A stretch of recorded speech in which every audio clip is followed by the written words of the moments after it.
What's up, TNA fans? Welcome to another TNA review. So, we have a few things to talk about, don't we? Something interesting definitely happened on tonight's show, so let's get this going. The show opens up with Bobby Lashley. We see him driving in a car. He makes a stop at a gym because apparently Drew Galloway happens to be in his gym because last week, as you know, Drew Galloway called him out and he wants to fight, so Bobby Lashley is just going there to give him that. Now, as we see Drew talking to the cameraman, and while Drew is talking, we see Lashley coming from behind, and then he starts to attack Drew Galloway. So while they fight, they go to the back of the gym, and then we see an octagon, an MMA ring. So they keep on fighting. Then Bobby Lashley throws him inside of the cage. Uh, he um yeah, he throws him into the cage, he locks the cage, and then he climbs over it. And then there was this glove hanging right at the gate. He takes it, he puts it on, and then he starts to punch Drew Galloway with it. They start, and then they can just continue fighting. And after that, a few of the wrestlers jumped in and, of course, stopped the fight. TNA has always been good when it comes to these things, when it comes to their backstage segments or their outdoor segments. And this is what makes TNA different, you know. Their backstage stuff or their outdoor stuff have always been freaking entertaining. It's so fucking realistic in a way that you just can't, you don't really see a lot of other promotions do this. Not even on the indie scenes, you barely have any backstage segments actually at all. But yeah, and this is what makes TNA so different because they're doing it so fucking good. Remember the segment with Ken Anderson and Samuel Shaw, where Ken Anderson drove to Samuel Shaw, his mother. I will never forget that segment. That one was so fucking good and entertaining. And this is what I'm talking about. This is good shit. This is good stuff. TNA needs to continue to do this stuff because they're so good at it. Not even WWE does their fucking backstage segments this good, if they even have one. As far as I know, all their backstage segments involves just talking or them walking into Triple H, his office or whatever the fuck, but not like TNA. TNA does it best. Now after that we get highlights from last week's show, the match between Mike Bennett and EC3, how Mike Bennett pinned him and all of that, blah blah blah. And then the show starts with Mike Bennett and Maria coming out. This is just Mike Bennett bragging about how he was victorious, how he did what no one could do, which is pin EC3, how no one on the back could defeat him, and how he also defeated Drew Galloway, yada yada yada, just all that talk. But then Jeff Hardy came out. Jeff Hardy then said, yeah, you did beat EC3, but you are no god, because Mike Bennett said, while Mike Bennett was talking the first time, he said he is a god. It's like every wrestler wants to be a god now. What the hell? Like, you got like Ric Flair, you got Eric Young, now Mike Bennett. Who else? All of them want to be a god. Well, I am a god too. Actually, a goth. Goth. Yeah. Uh, but anyways, yeah, Jeff Hardy then says, "You're not a god. You're a joke." And that Jeff Hardy does believe in miracles, but Mike Bennett isn't one. Then Mike says he respects Jeff Hardy and that what he did to Matt Hardy was impressive, and then goes on, brags on again about how he pinned EC3 and that how that was impressive and blah blah blah. And then Jeff kind of sort of starts to confront him by telling him that if he wants to be champion, and all of that, he must battle Jeff Hardy. But then Mike Bennett said he'll go to the back and talk to Dixie Carter and ask her to basically set up a match between the two. But then Jeff said, "Why wait for Dixie Carter? Let's start now." So Jeff Hardy starts to attack him. So while they were brawling, of course Mike Bennett managed to get out of the ring, and then he said, "If you really want to fight, let's fight." And then he calls out a referee, and then we get a match.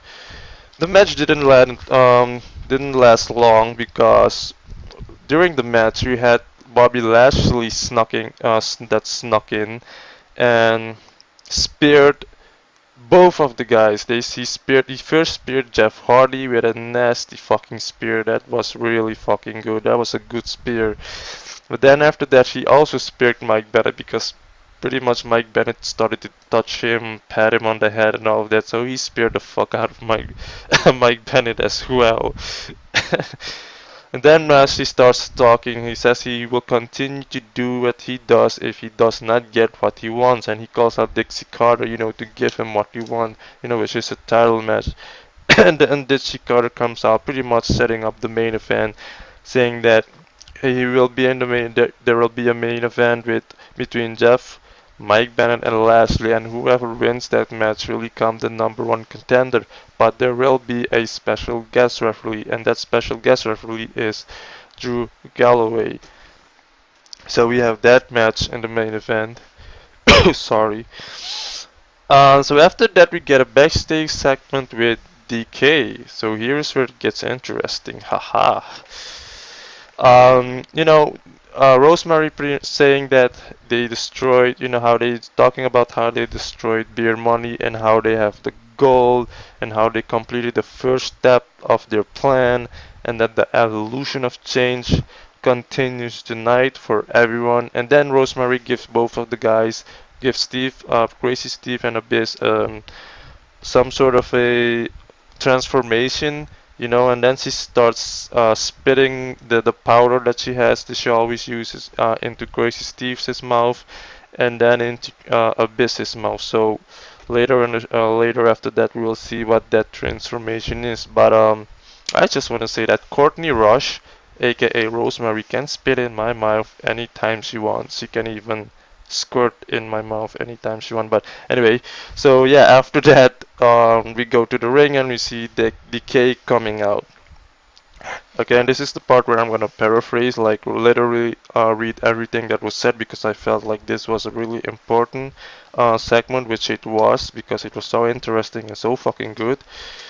But here goes. So Rosemary said, "We have wandered the Valley of Shadows. We have fought to survive. We destroyed your heroes.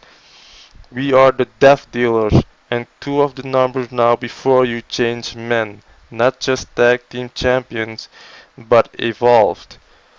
Steve, the man without a voice, is silent no longer."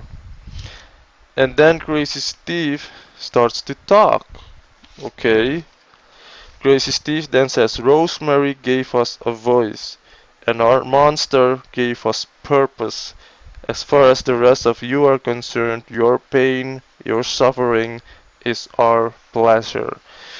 And then Rosemary now talks again, says, "Abyss so sought to control you. Many sought to control you. Doctors, brothers, your father. We want only to set you free and show you your scars." And then she removes the towel from Abyss, and then we see that Abyss no longer has the mask on. He just has face paint now. And then Abyss starts to talk. "For years I hid behind my mask in the deep dark secrets in my mind sorry. And now I am free from my pain. I'm free from my pain and I am beautiful." Okay. And then he says, "I take joy in my beauty. I take joy in decay." And then Rosemary talks again. And then she says, "And our destruction will not stop. We have banished half of beer money, and we will not stop. Anyone who gets in our path will suffer." Okay, this right here is exactly what I needed. Exactly what I needed for me to get over, for DECAY to get over with me. Okay, this was good shit. This was so fucking well written that it really impressed me. I am so impressed right now with the creative team and the writers from TNA that did this. This was just fucking brilliant. The whole crazy Steve talking now and Abyss not wearing the mask anymore. This is just brilliant. This was just so fucking good. This to me was the highlight of the show, and I'm not even finished with the review yet, and I'm already saying it. That's how good it was. That's how fucking good this fucking segment was that I already call it the highlight of the fucking show. Okay, everything was just so well put. This is so good shit. After this review, I am going to go on Twitter and I'm going to fucking thank Dixie Carter, Impact Wrestling, and their writers for this fucking amazing fucking brilliance and writing that is DECAY. This is just so fucking good. I just don't know how to say it. It was so fucking good. It's just so good. Everything was so it made sense. It just made sense. Everything was so fucking good. Man, this but after that James Storm then came out. James Storm basically, saying how he's the beer drinker, how he's from Tennessee, blah blah blah, the line that he does. And then he gets in the ring and starts to fight Crazy Steve and Abyss. Later then he calls out Abyss for a match, and then of course the match happens. The match was okay though. It was an okay match. It wasn't all that great because we all know Abyss is a little, slow. But Abyss has his moments though. But Abyss mostly has his moments when it's a no disqualification or a monster's ball because that's Abyss. Abyss is the monster's ball. So you will see Abyss at his best when he's in those type of matches. But when it's just a normal match, a regular match, he won't really be all that. But it was an okay match. I did enjoy it though. But of course, Abyss was the winner. He got the 3 count by doing the black hole slam or black hole, whatever it's called. But my mind right now is so focused on this segment that we just witnessed and saw. It was so fucking great, man. This was just so good. So the DK is definitely over with the crowd. Period. After tonight, how things went down, DK is definitely over with the crowd, including myself. Okay. So after that, we get a real quick backstage segment with Maria saying a few things. She's pretty much just going to the ring. And after that, we get another backstage segment with Jeff Hardy in his locker room. The cameraman talking to Jeff how he's gonna have his match because of the condition he's in, because he got speared by Lashley, this and that. And after that, we get an in-ring segment with Maria because Maria came out. She said a few things because, of course, bragging about Mike Bennett and Maria are definitely couples. These two are definitely couples that needed to be together because both keep on bragging and have the same fucking whatever you want to call it. But Maria bragging about how she's the first lady of professional wrestling, how she's gonna show us her plan or idea or vision with the knockouts and what she's gonna do with them and all of that stuff. But then she calls out Jake. So this still has to do with Maria wanting Jade to give her the title because Jade says that without her Jade wouldn't be the champion and that she needs to give the title to Jade, and Jade needs to lay down. So Maria also calls out a referee to just to get the count out. But of course Jade refuses, and after that Maria then calls out, long and behold, Allison fucking Kay, the Queen of Valkyrie. So, and then they start to brawl or actually fight, whatever you wanna call it. I've noticed while they were fighting, I've kind of noticed the timing between the two was a little off. You could definitely see it was off. It's like the wait time, when they needed to do the chops or whatever. See, they were waiting too long. The timing was a little off, so they definitely need to work on that. But Alison Kay definitely gives Jade a fucking beating, definitely, especially when she held her and hit her fucking head on the steps. Jade definitely hit her head. She clearly hit her head. But yeah, this was another good segment. This was a great debut for Jade. Actually, her second debut, because I've been told she had a match with Gil Kim on the Knockouts Knockdown pay-per-view, which I'm waiting for the DVD to come out. Then I will buy it and see it, because I haven't watched it on internet pay-per-view. or cable pay-per-view, whatever you want to call it. But yeah, it was a good debut. It was they made her look strong, so that's good. They made her definitely look strong, so that's good. I like that. I like that. It was great, but it's just I had a problem with the timing between the two. It felt rushed. I guess that's why kinda it was a little off, but I'm sure it will be better the next time. But that was that segment, so there you had Allison Kay. You will definitely see a lot more because these two have wrestled so many times on the indie scenes. So the chemistry between the two will be is definitely great. It's just tonight, I don't know, the timing was off, but maybe because it was rushed, just definitely rushed.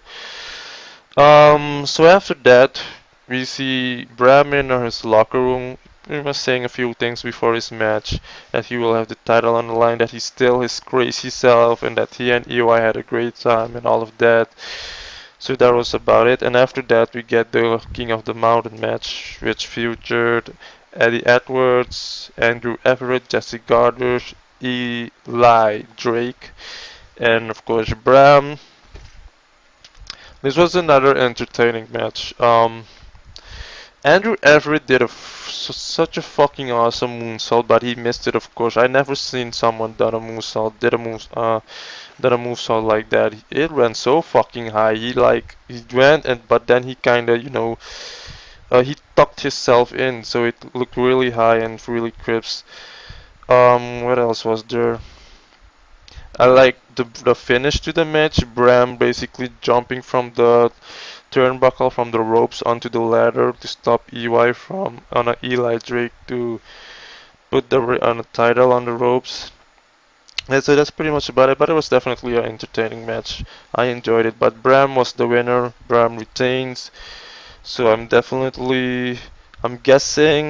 the feud between Bram and Eli Drake will happen next. That's what I'm guessing will happen. Because what else is there for Eli Drake to do other than his Fact of Life segment, which I'm hoping we will see a lot more of because the one from last week was also good, so fucking entertaining. But after that we see Matt Hardy backstage where somewhere in the dark with a hoodie acting all emo and shit, showing emotion because of what Jeff Hardy did to him and this and that. Just real quick, nothing really important or special. Um, whew. The show was a lot of talking though, but it's okay. Talking is good as long as it makes sense and if it's leads somewhere. So after that we get to the main event between Jeff Hardy, Mike Bennett, and Lashley. After Mike Bennett entered the ring, EC3 came out, basically just saying that he congrats on Mike Bennett and that EC3 takes the loss as a man and not moan and bitch like how other people do when they have lost and that they will fight again, yada yada yada, all that stuff. So I don't know if the feud will still go on, but I'm guessing it still will go on, but I don't know. This match was also another okay or good match. I don't know what you thought, but I thought it was between good and okay. I don't know. Um, but none of the matches on tonight's show were bad, though they were just okay. They weren't bad or boring for that matter. But Jeff Hardy as his crazy fucking self as usual did a fucking whirl of the wind from the fucking ropes and he landed so hard on the fucking ground. Like this guy, man, I don't know how I need to go look how old this guy is because if he's like above 40 and he still does stuff like this, holy shit. I don't know, man. Um, I like the swanton that Jeff Hardy did to Mike Bennett while Mike Bennett was laying on the steel steps.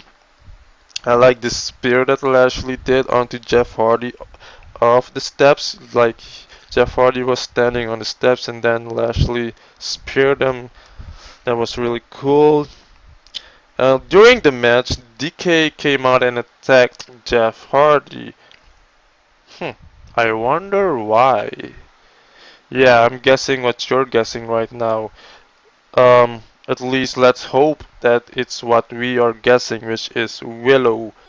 I'm really hoping it leads to that because it makes sense if it does, you know, DK, Willow, kind of makes sense. So let's hope that that is where this is leading to because I'm so ready for another Willow on a run. I'm so ready because last time we haven't really seen all that much of the character because everything happened so quick, you know, because also due to the fact that Jeff Hardy's had to switch a lot of times with him being Willow, Jeff Hardy, Willow, Jeff Hardy. They just need to do it different this time if they're gonna go with this run, with this story. Sorry, they just need him to be Willow for for a while. Just Willow. They don't need him to switch up. They don't need him to be Jeff Hardy and Willow. They just need him to be Willow for a while. That's how they need to do it this time. So that way we can see a lot more of the character, you know. But that's about this match. Lashley won, of course. Yeah, that's about it. It was a good, overall good show though. I'm gonna give it a fucking 8 out of 10 simply because of the decay segment. I'm so fucking impressed right now. That segment was so fucking good, man. It was so fucking good. Couldn't have been any better. The writers from WWE ain't got nothing on the writers from TNA. Definitely not. The creative team ain't got nothing on TNA's creative team. No. Nope. I mean, you see it with the backstage segments and the outdoor segments. Come on, WWE ain't got shit on this. They may have all the money, they may have the better wrestlers, but there will always be things TNA does better than WWE. And I will keep on saying this. The reason why WWE is able to do all the shit that they do is because they have a lot of money. They are financially strong. But that's the review for tonight. 8 out of 10 because the DK was so fucking good. I want to see more. I'm just ready for more. DK is so over with me right now. And if this story between the attacking on Jeff Hardy leads to the Willow coming out of Jeff Hardy, makes it even more better. Holy shit. So there you have it, man. If you've watched this video all the way to the end, thank you very much. If you've liked it, you can hit the like button. I would really appreciate that. If you want to subscribe, go ahead and subscribe. I don't know, I'm not really one that asks for subscribers or anything like that. I don't really have a goal just yet, you know, about getting a lot of subscribers and getting paid or whatever the fuck. I just started this, so I'm kind of actually training myself to get better at this. So, you know, the whole me having a goal with getting so many likes or subscribers isn't a factor yet for me. So, but thanks you if you have watched this all the way till the end though. So see you next week for another TNA review. I am out.